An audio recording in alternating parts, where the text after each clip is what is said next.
하나님 앞에서 아름다운 우리 옆에 분들을 고백합시다. 당신은 하나님께 아름다운 사람입니다.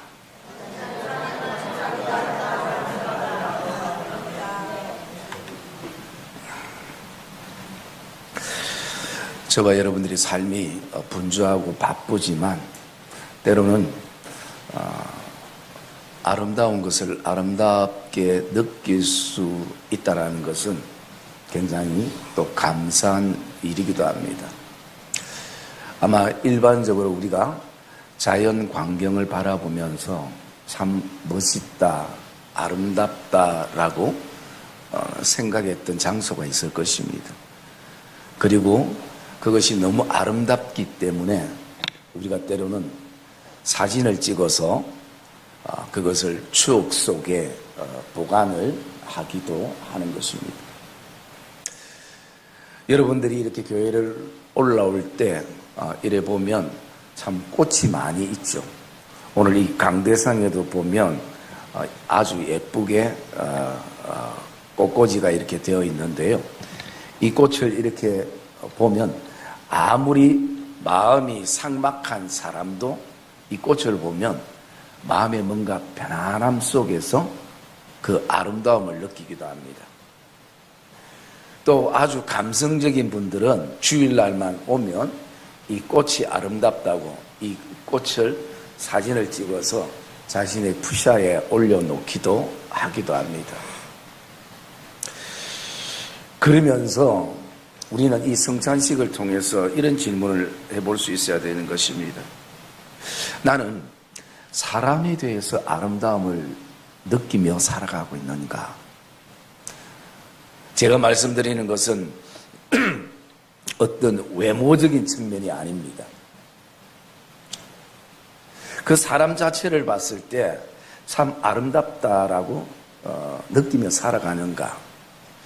여러분, 우리는 때로는 사랑해서 결혼하고 사랑해서 자녀를 낳고 사랑해서 한 성도가 되었는데도 너무 부딪히다 보니까 그 아름다움을 사실은 잃어버리고 살아갈 때가 많이 있기도 합니다. 오늘 하나님께서는 우리를 향해서 아름답다라고 말씀하시고 그 아름다움을 하나님 안에서 서로 보기를 원하시는 것입니다. 그래서 이 성찬 예식은 첫째는 하나님의 아름다움을 보고 두 번째는 하나님이 우리에게 주신 지체의 아름다움을 보는 시간들이 성찬 예식인 것입니다. 그럼 그렇게 볼 수 있는 근거가 뭔가? 그것은 오늘 말씀 24절에 보면 예수 그리스도께서 친히 십자가에서 자신의 죄를 우리를 위해서 죄를 담당하시고 우리로 죄에 대해서 죽고 의에 대해서 살게 하셨던 이 십자가의 사건이 하나님의 아름다움을 보고 또 다른 사람들의 아름다움을 볼 수 있는 계기가 되고 동기가 되어줄 수 있는 것입니다. 여러분, 제가 어제 이 성찬 예식을 말씀을 준비하면서 제가 지은 제목을 이렇게 한번 적어봤어요. 그러면서 먼저 하나님이 알고 내가 알고 다른 사람이 아는 죄들을 이렇게 적어보고요. 또 하나님이 알고 나만이 아는 죄들을 이렇게 적어봤습니다. 여러분, 어땠을까요? 적다가 포기했습니다. 왜? 너무 많았어요. 여러분, 제가 그뿐이겠습니까? 다른 사람도 모르고 나도 잘 느끼지 못하는 하나님만 알고 있는 나의 죄까지 포함하면 그 가지수가 정말 엄청날 것입니다. 그런데 오늘 이 모든 죄의 정수를 십자가에서 도말하시고 죄인인 나를 의인되게 하시고 이제 의인으로 살게 하신 이 근거를 통해서 우리가 하나님의 아름다움을 보고 사람들의 아름다움을 보게 되는 것입니다. 여러분, 이 아름다움이라는 것은 원어적인 뜻이 뭐냐면 은혜라는 것입니다. 그래서 우리는 오늘도 하나님 앞에서 그 은혜로 아름다운 우리고 또 이 아름다움이라는 것은 한마디로 하나님의 은혜라는 것을 우리가 고백하게 되는 것입니다. 옛날에 어떤 성도님이 저에게 자녀 이름을 지어달라고 해서 제가 기도하고 고민하다가 뭐라고 지었냐면 아인이라고 지어줬어요. 이 아인이라는 의미는 아름다운 사람이라는 의미고, 그리고 이 아인이라는 이름은 세상 속에서 정말 아름다운 사람이 되라라는 의미도 있지만, 저는 영적인 의미에서 아름다운 하나님의 자녀, 하나님의 사람이라는 그 이름의 뜻을 제가 의미로 이렇게 세워졌습니다. 여러분, 오늘 이 성찬 예식, 저와 여러분들이 하나님의 은혜인 아름다움을 발견하고 옆에 지체의 아름다움을 발견하는 이 복된 예배가 되기를 주님의 이름으로 축복합니다. 여러분, 18절의 말씀에 보면 사환들도, 즉 종들도 주인의 아름다움을 볼 수 있어야 되고요, 일을 잘하고 못하고 많이 시키고 적게 시키는 어떤 크고 작음이 아니라 오늘도 사환들이 종의 주인의 아름다움을 보고 주인도 사환의 아름다움을 볼 수 있는 관계가 되어져야 되는 것입니다. 그러기에 때로는 그 속에 선하고 관용이 많은 사람도 있을 수 있고, 때로는 굉장히 까다로운 사람들도 있을 수 있다는 것입니다. 그러나 선하고 관용 있는 사람에게도 그렇게 하고 까다로운 사람에게도 우리가 그 아름다움을 볼 수 있어야 되는 것입니다. 여러분, 그런데 이 두 가지 모습이 누구에게 있는가? 우리에게도 있는 것입니다. 내가 가장 선할 수도 있고, 내가 가장 너무나 나에게 이런 모습이 있나라고 생각할 만큼 악한 모습도 우리에게 있을 수 있는 것입니다. 내가 또 너무나 관용으로서 마음이 넓어서 모든 것을 안을 수 있는 때가 있기도 하고요, 내 모습 속에 정말 아무것도 아닌데 너무 까다롭게 그것을 터집잡고 또 그렇게 하는 내 모습을 우리가 보기도 하는 것입니다. 그래서 여러분, 우리에게는 이런 모습들이 있게 되어지고요, 오늘 아담의 그 두 아들 가인과 아벨의 모습 속에서 범죄의 첫 번째 일어났던 사건이 뭐냐면요, 살인입니다. 모르는 사람을 죽이는 것이 아니라 사랑해야 될 동생을 예배 때문에 죽이게 되는 것이에요. 하나님이 내 예배는 받지 않고 동생 예배를 받았다라는 그 시기와 질투와 미움과 그 경쟁심과 그것 때문에 살인이라는 사건이 일어나게 되는 것입니다. 왜 그렇습니까? 죄 때문에 아름다움을 보지 못했기 때문인 것이죠. 그래서 여러분, 우리가 이 성찬 예식, 특별히 이 드리는 예배는 너무나 중요한 예배인 것입니다. 왜?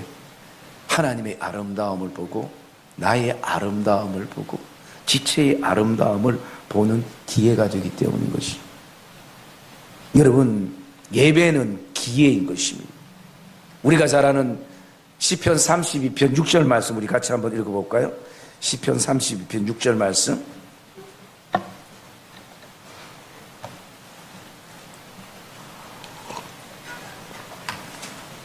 참 우리가 잘 아는 이야기고 저만 알고 있는, 자, 시편 32편 6절 말씀 읽읍시다. 시작. 이로 말미암아 모든 경건한 자는 주를 만날 기회를 얻어서 주께 기도할지라.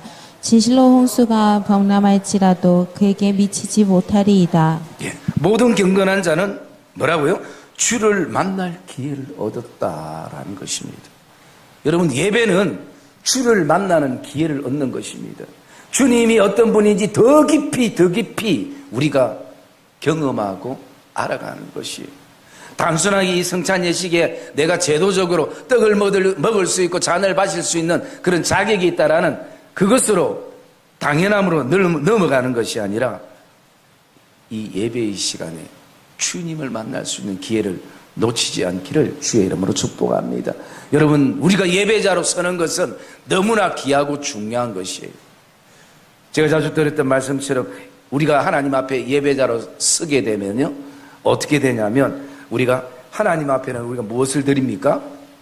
하나님 앞에는 영광을 드리죠. 사단에 대해서는 대적을 하게 되죠. 이웃에 대해서는 뭘 하게 돼요? 사랑을 하게 되죠.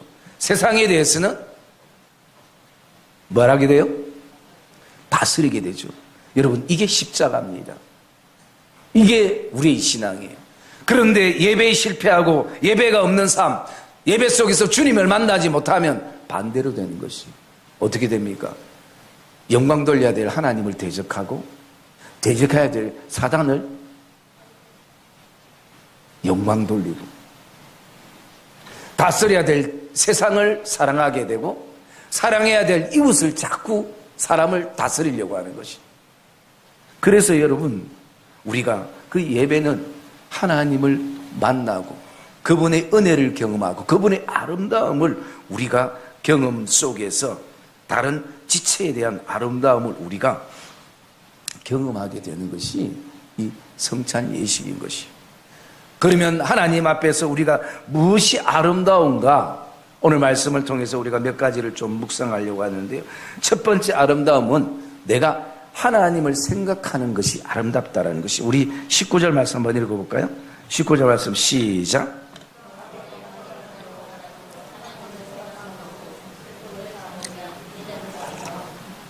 네. 여러분, 이 성찬 예식은 다른 것을 생각하는 것이 아니라 하나님을 생각하는 시간인 것입니다. 그리고 그 생각 속에서 하나님도 그 아들을 십자가에 내어주는 가슴이 찢어지는 그 심정 속에서 하나님은 그 슬픔을 어떻게 참으셨을까? 나는 그 하나님을 우리가 생각하게 되는 것입니다. 여러분, 우리가 사람마다 참는 정도가 다르지만요, 우리가 어디까지 참아야 되는가? 우리가 좀 좋아하는 사람이 있으면 그 사람에게 음식을 좀 나눠주기도 합니다. 좀 더 좋아하는 사람은 내 소유와 내 물건과 그리고 또 돈을 좀 나눠주기도 합니다.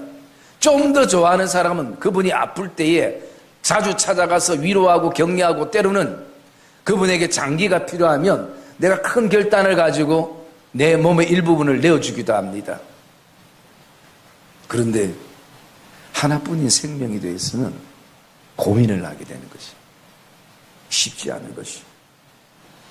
여러분, 하나님의 슬픔은, 하나님의 고난은, 하나님의 참으심은 마치 자신이 죽는 것처럼 의인도 아닌 죄인을 위해서 십자가에 죽게 만드시는, 생명을 내어놓는 그 슬픔과 아픔과 참으심이었다라는 것입니다. 여러분, 고난과 고통과 힘듦과 어려움이 있을 때, 또 특별히 사람에 대한 참음에 대한 한계가 올 때에 하나님을 생각하기를 주의 이름으로 축복합니다. 하나님은 그 아들의 생명을 주심까지 하나님은 참으셨다는 것입니다. 그래서 여러분, 성찬 예식에는 우리가 하나님의 아름다움, 하나님의 참으심을 우리가 생각하게 되는 것이고, 그리고 또 두 번째는요, 우리가 하나님 앞에서 무엇이 아름다운가? 선을 행함이 아름답습니다. 20절 말씀 우리 읽읍시다. 20절 말씀 시작. 죄가 있어 매를 맞고 참으면 무슨 칭찬이 있으리요. 그러나 선의 행함으로 고난을 받고 참으면 이는 하나님 앞에 아름다우니라. 예. 여러분, 선을 행함으로 우리가 고난을 받고 참으면 이는 하나님 앞에서 아름답다라는 것입니다. 여러분, 우리가 행할 수 있는 가장 큰 선은 뭔가? 그것은요, 내가 오늘도 예수 믿는 것입니다. 이거보다 우리에겐 더 큰 선이 없습니다. 이거보다 더 아름다운 선은 이 땅에 없는 것입니다. 그래서 여러분은 죽을 때까지 평생 예수 믿고 사시기를 주의 이름으로 축복합니다. 왜? 그것이 하나님께서 가장 나에게 내 인생에 원하시는 선이고 아름다운 선이기 때문인 것입니다. 그래서 우리는 어떻습니까? 우리의 삶 속에서 내가 예수 때문에 참는다. 예수님만 아니라면 내 기분대로, 감정대로, 또 내 성격대로 이렇게 할 건데 참 예수 때문에 오늘도 참는다. 오늘도 참는다. 이게 오늘 하나님이 우리에게 기뻐하시는 선의 모습인 것입니다. 그래서 여러분, 예수 믿는 사람은 점점 예수를 깊이 믿으면 믿을수록 사실은 착해야 됩니다. 왜? 우리에게는 착한 행실을 통해서 많은 사람들이 주께 돌아오게 하는 것이, 그 아름다움을 우리가 바라보게 되는 것이. 그래서 여러분, 그 사람의 행동이나 그 사람의 말이나 그 사람의 어떤 언어나 습관이나 그런 것들이 다 마음에 들지 않아도 우리가 오늘도 그 사람의 자꾸 아름다움을 보기를 원하고 아름다움을 볼 수 있어야 하는 것입니다. 그것은 하나님께서 우리를 그렇게 아름다움을 보셨기 때문인 것입니다. 여러분, 사람이 가장 아름답습니다. 하나님이 그렇게 창조하셨기 때문인 것이에요. 그래서 오늘도 저와 여러분들이 하나님이 기뻐하시는 선이 뭘까? 그것을 우리가 기억하고 그 선을 행하게 되는 것입니다. 그리고 하나님 앞에서 아름다움은요, 하나님께 내가 모든 것을 맡기는 것입니다. 23절 말씀입니다. 23절 시작. 욕을 당하시되 맞대어 욕하지 아니하시고 고난을 당하시되 위협하지 아니하시고 오직 공의로 심판하신 이에게 부탁하시며. 예, 여러분, 신앙생활은 다른 게 아니라 하나님께 계속 맡기는 것입니다. 맡길 때 하나님께서 책임지시는 것이. 여러분, 그런데 오늘 우리의 삶 가운데 자꾸 내가 심판하려고 하고 내가 자꾸 심판주가 되려고 하는 것이 우리에게 뭔가 습관적으로 남아있는 것이. 여러분, 주님은 말씀합니다. 욕을 당하셨지만 맞대어 욕하지 아니하시고 고난을 당하셨지만 힘이 있지만 그들을 위협하지 아니하시고.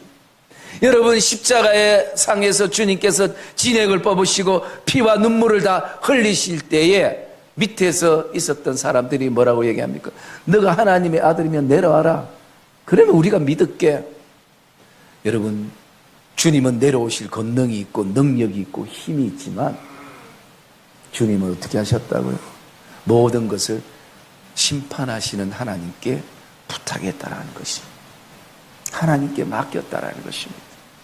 여러분, 진짜 신앙의 아름다운, 하나님이 아름답게 보시는 것은 모든 것을 하나님 앞에 맡기는 것입니다.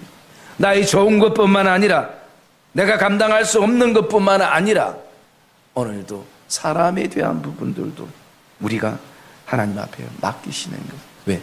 그분은 공의와 사랑의 하나님이시기 때문인 것이. 그리고 하나님 앞에서 우리의 아름다운 마지막 한 가지는 뭐냐면요, 하나님께 돌아가는 것입니다. 여러분, 25절 말씀 읽읍시다. 25절 말씀 시작. 너희가 전에는 양과 같이 길을 잃었더니 이제는 너희 영혼의 목자와 감독 되신 이에게 돌아왔느니라. 예. 여러분, 신앙생활은 계속 하나님 앞에 돌아가는 것입니다. 어제 죄를 지었어도 오늘 하나님 앞에 우리가 돌아가는 것입니다. 내일 죄를 지을 수 있는 가능성이 있어도 내일도 여전히 우리가 하나님 앞에 돌아가는 것입니다. 왜? 그분은 오늘도 우리의 영혼의 목자와 감독이 되시기 때문인 것입니다. 그래서 신앙생활을 잘하는 것은요, 내 상황과 형편과 처지와 상태가 중요한 것이 아니라 내가 오늘도 하나님께 돌아갈 수 있는 길이 있고 하나님의 집이 있다는 것입니다. 여러분, 탕자가 사는 것은 어떤 길이었습니까? 열심히 돈 벌어가지고 또 열심히 내가 노력해가 힘써가지고가 아니라 아버지께로 돌아가는 것이었습니다. 아버지 품으로 돌아가는 것입니다. 여러분, 지금도 하나님은 이 예배 가운데 우리를 기다리시는 것을 믿으시기를 주의 이름으로 축복합니다. 아버지는 간절히 기다립니다. 그분 아들을 십자가에 내어주는 핏값으로 우리를 사셨기 때문에 그분은 오늘도 우리를 바라볼 때 그 아들의 가치와 동일하게 여기시고 우리를 기다리시는 것입니다. 이 기다리는 주님의 애타는 목자의 심정을 이 성찬 예식은 깨닫는 시간이 되기를 주의 이름으로 축복합니다. 우리의 마음이 돌아가야 되는 것입니다. 우리의 심령이 돌아가야 되는 것입니다. 그럴 때에 우리의 삶과 우리의 생각과 그리고 우리의 언어들이 주께 돌아가는 것입니다. 사랑의 믿음의 성도님들, 오늘 하나님은 우리를 향해서 아름답다라고 말씀하셨습니다. 우리의 삶이 분주하고 바쁘고 또 그 사람과 부딪혀야 되는 상황 속에 있지만 하나님의 시선으로 이 성찬 예식을 통해서 먼저 하나님의 아름다움, 하나님의 은혜를 보고 두 번째 하나님이 우리에게 주신 이 공동체의 사람들에 대한 아름다움과 오늘도 은혜로 바라보는 시선이 이 성찬 예식 가운데 저와 여러분 안에 결단으로 맺어지는 복된 예배가 되시기를 주님의 이름으로 축복합니다.